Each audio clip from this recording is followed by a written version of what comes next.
at the half here, the Los Angeles Clippers have taken firm command, leading the San Antonio Spurs 66-46 after two quarters that were defined largely by efficiency on one side and frustration on the other. The numbers explain much of the story. The Clippers are shooting a blistering 56% from the field, knocking down 9 of their 21 three-point attempts, good for 43%. San Antonio, meanwhile, has struggled to find consistent offense, just 38% shooting overall and 30% from beyond the arc. Transition has also been a major factor. Los Angeles has turned defense into offense with 13 fast break points, while the Spurs have produced only 3.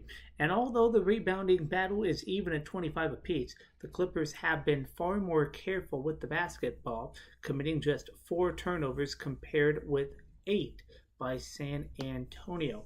And it all added all together, and the Clippers have controlled the rhythm of the night, leading for 73% of the first half and building a lead that at one point reached 22 points. Individually, there have been bright spots for both teams. For Los Angeles, Brook Lopez led the way with 17 points on 7 of 11 shooting, while Kawhi Leonard contributed 11 points and 6 rebounds, quietly orchestrating much of the Clippers' offensive flow. For San Antonio, the vocal point once again has been Victor Wembanyama, who has 14.6 rebounds and 3 three-pointers despite facing a Clippers defense determined to make every touch difficult. And speaking of Wembanyama, his week leading into this game included an experience that had nothing to do with basketball, yet perhaps says something about the sense of wonder that still surrounds him. Before the Spurs resumed their annual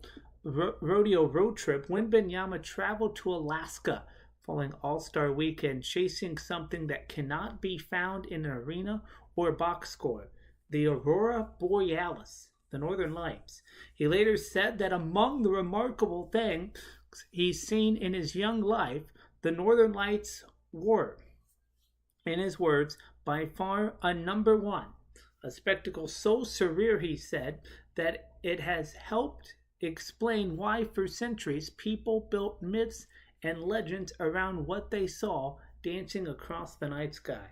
For a player who often looks like something out of the myth himself, the comparison seems fitting. Tonight in San Antonio, however, the most dazzling display has belonged to the Clippers, and unless the Spurs can change the rhythm of this game in the second half, the evening may remain far less magical than lights Victor Wembanyama saw shining above Alaska. Take you around the league earlier today. What a dazzling display by the Boston Celtics, and the headline of the night was no doubt the return of Jason Tatum. The Celtic star returned from the Achilles tendon rupture he suffered during last spring's playoff loss to the New York Knicks, and while there was some understandable rust, Boston still rode past the Dallas Mavericks 120-100. Tatum had 15 points, 12 rebounds, 7 assists, 6 of 16 shooting, and played for 27 minutes. Jaylen Brown led the way with 24 points, 7 rebounds, and 7 assists, continuing his strong stretch of play as Boston won its 4th game in 5 outings. Derek White chipped in 20 for Boston as well. For Dallas, the spotlight also fell on rookie Cooper Flagg. He had 16 points, 8 rebounds, and 6 assists. For Boston, the focus now shifts toward the postseason with 19 games remaining, including 11 at TD Garden. The Celtics will look steadily to ramp up Tatum's minutes before the playoffs begin. For Dallas, it marked 6 straight defeats.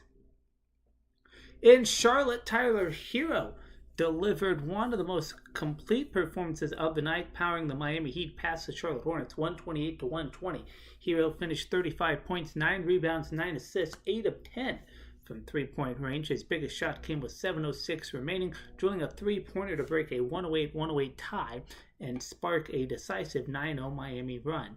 Bam Adebayo had 24 points, 12 rebounds, with Jamie Jaquez Jr. providing a big lift off the bench with 21 points.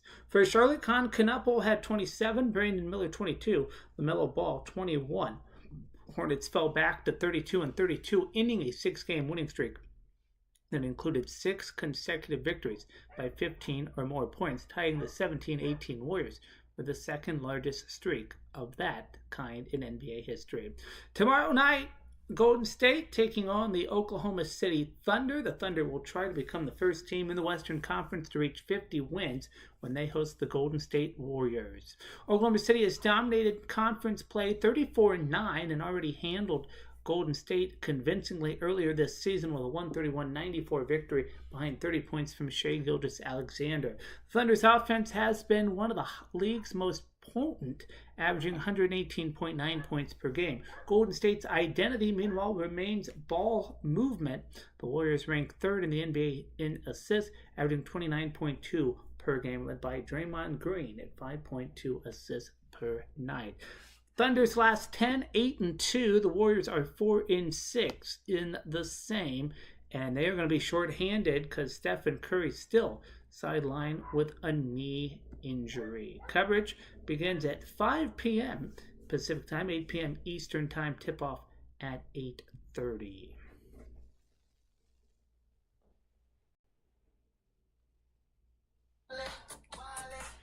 Well, sometimes a player finds a rhythm, and tonight Brook Lopez is playing to the beat of Uptown Funk. Lopez has brought the funk to the Clippers offense in the first half. 17 points on 7 of 11 shooting, 3 of 6 from 3, and 4 rebounds in just 15 minutes. Every time Los Angeles needed a bucket, he stepped into a jumper or stretched the floor from deep, helping power the Clippers to a 66-46 halftime lead. Right now, Lopez is in rhythm.